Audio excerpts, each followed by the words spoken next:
So, Bart, how long have you been out on the road? Only about 3 months now, and I'm having a great time meeting people, living this life as freedom.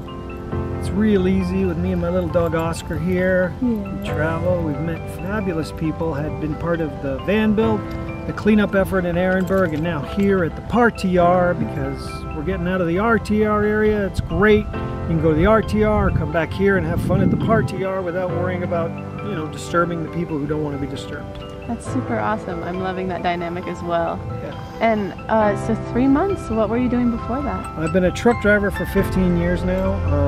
I just approached my 50th birthday and said I wanted to be semi-retired, and I've done it. I'm here with my dog.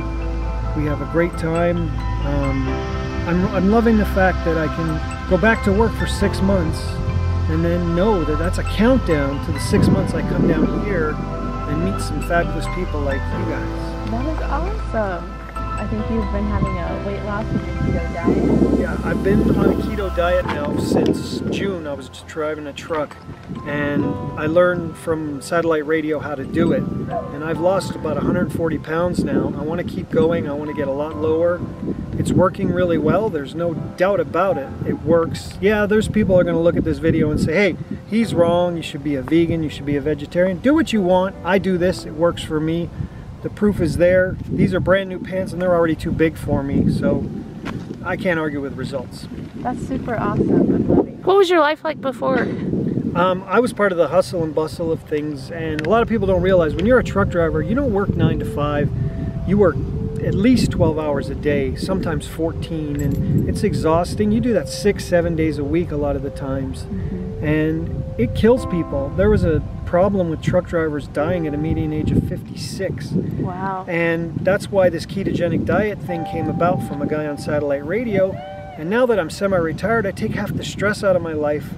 And yes, changing the way I eat is really done so good for me. And I'm feeling better now at 50 than I did at 35.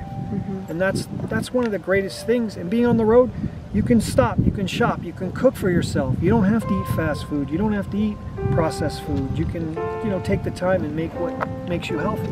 Nice. Tell me about the inciting incident. Like, what was that moment where you're like, this is what I'm going to do. I'm going to do the keto. I'm going to hit the road. Right. I actually had weight loss surgery and lost a bunch of weight, but like a lot of people, I gained it back.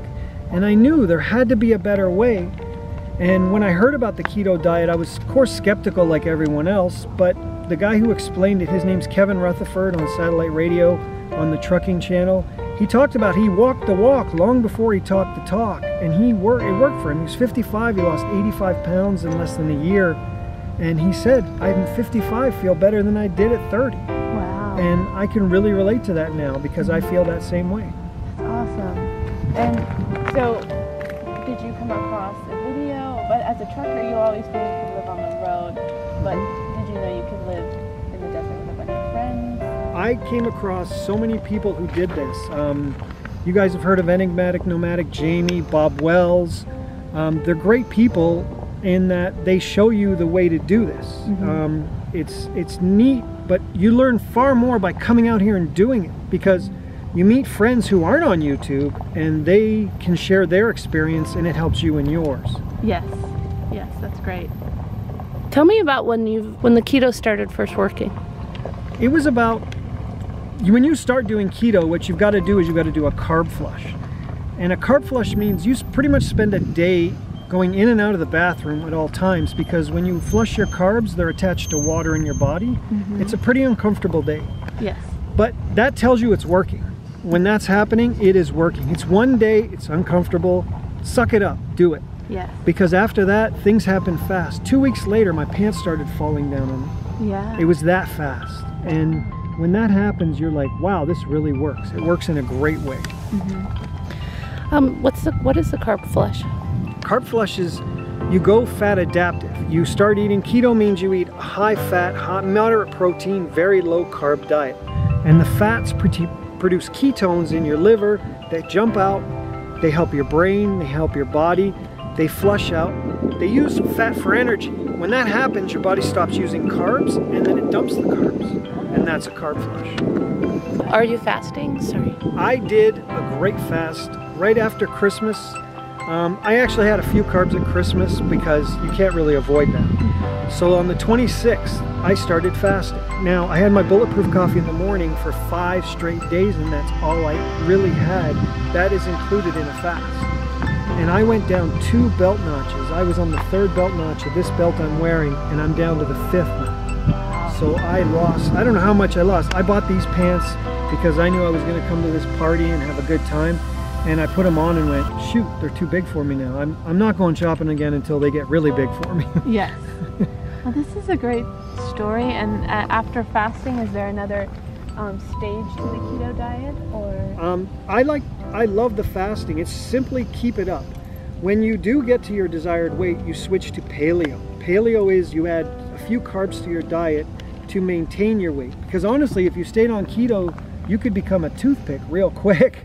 And it's going to be bad for you at that point. So you go paleo, you eat a few more good carbs, more vegetables, fruits, things like that. And the great thing is let's say you put on 10, 15 pounds doing that, go right back to strict keto, and you'll drop that weight in no time. Okay, that's awesome. Will you involve any type of exercise in this? You can, you don't have to, but one of the things I did, a lot of people know with the van build, I walked my dog incessantly.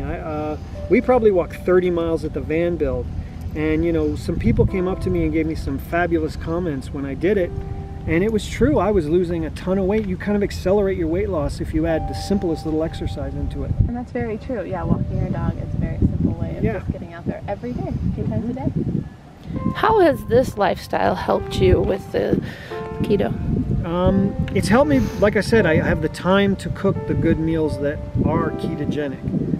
It can be very simple. Like I said, the bulletproof coffee, I'm a coffee snob, so I don't just take instant coffee and make a bulletproof coffee. I use a mocha pot. You can find out about that by Googling it. I grind my beans fresh. They're organic beans from a company I wish I could say, because I think the coffee's the best I've ever had, but they're gonna have to pay me to say it. And I love my bulletproof coffee in the morning, and it gives you, it's brain octane, MCT oil. It really, really makes you sharper in your mind, sharper in your body, and that, you can take your time and make that coffee. You can take your time and make all your meals. And that's what's great about this. When you're doing a busy lifestyle, you find it hard to find the time to cook, so we all buy processed foods. Yeah, that's very true. And when you do go out in the desert and camp for a while, you stocked up, and then there's not McDonald's down the road. You can't. Yes. You'd have to actively search for pet food at this point. Do you have any regrets? Not doing this sooner. I think that's the only thing. Yeah. I wish I found this life when I was 25. Yeah. But that's okay. We're here now, and that's all that matters. Thank you. Oscar. And you're going to start a YouTube channel. I am going to start a YouTube channel for Oscar. For Oscar. He's going to be called Oscar the Adventurous Trucking Dog. There's a couple of videos up there now, nothing big. I've got footage. I'm just sort of putting it together, deciding that one day, yeah, I'll put up more videos of him in the desert. I've got other stuff I'm doing, like at this van build, I've done a video that shows what it looked like before all this happened. It's almost done. When it's done, I'm going to bring my camera out and shoot it all and say, hey, this is what it looks like now. And you can see the difference. And it's going to be taken from the exact same spot, so there's no, you can't believe what you're going to see, because there was 2 rigs out there, including mine, and then now all of a sudden there's like 50 rigs there, and there's equipment, and there's lights, and there's music. 5 campfires I think are built, so yeah, it's kind of crazy, but it's going to be a lot of fun. Are you going to share your weight loss journey? It's possible, because I do have myself documented, but I'm not sure I can handle people trashing me online, because I know everybody gets hate, and I'm not thin-skinned, but I don't feel like dealing with that. Maybe if I do, I'll probably turn comments off and say, okay, yeah, you can see me. I think you should. I know a lot of people say that. Coming out on the road, how did you find your tribe out here? I knew I was coming out. I wanted to do some changes to my RV that I bought. So I knew I was coming to the van build. I signed up on Facebook for what I wanted to be done. Went to the van build, had no clue what would happen for tribe, or I didn't know any of that stuff. And again, I walked Oscar, and people just came up to me and started talking. And it's a great way to meet people, walk your dog, because dog lovers really are attracted to each other just from that. We have the same thing going for us. Mm-hmm. And it led me to meet some great people, and that led me to meet more great people and more great people. And now I know so many people, I could sit here and name them, but that would run the video too long and you guys would be bored to death. Yes, yeah, countless friends out here. Right. And it seems like everybody becomes fast friends anyways. Yeah. If you're around a group long enough, you walk your dog in the same path enough days, you'll make friends all the way down the road. Yeah. And so where do you think you'll be going from here? I'm gonna be staying with some people possibly and just travel around this area. I've never seen Slab City. I want to check that out. There's some oasis spots that have hot springs. I want to check them out. Mm-hmm. Thinking of staying out here till, like I said, maybe April, and then head back home and get back into trucking for 6 months so I can do the winter down here. It's kind of a snowbird lifestyle that with a twist. Yeah, that's super awesome. And I'm hoping to go to those same places too, so we'll keep meeting into each other. Yeah.